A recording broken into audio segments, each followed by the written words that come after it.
So have you heard about this groundbreaking study from MIT where they found a way to um, reboot the eye by anesthetizing the retina? They're saying it can actually restore vision by reverting it to an early Yeah. state. Pretty wild, right? Absolutely. It's like hitting a reset button on the retina, allowing it to regrow and cure itself. I mean, that's a huge leap for amblyopia treatment, which usually only works in infancy. Exactly.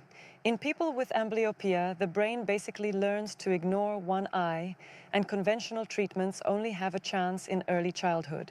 But here, the researchers temporarily switched off the amblyopic retina in mice for 2 days and then saw a boost in the brain's response to that eye.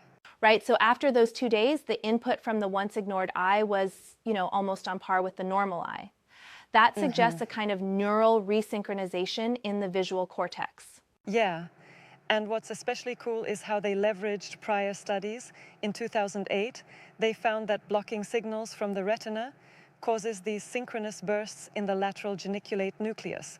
It really ties old findings to this new therapeutic approach. It's like a reboot of the whole visual system. Yep, I get that, but don't you think we need to be a bit cautious here? I mean, it's promising in mice, but translating that success into humans is a whole different ball game.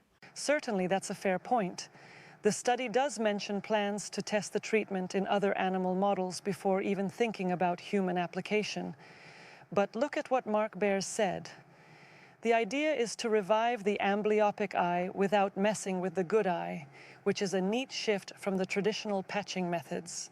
True, avoiding disruption of the healthy eye is a big plus. Yet, I'm still wondering about the longevity of this restored vision. Will it be a permanent fix or just a temporary boost?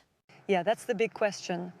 The researchers observed a significant increase in the signal ratio from the treated eye in the visual cortex, hinting at a real reboot. It's like a computer refresh that clears the bugs.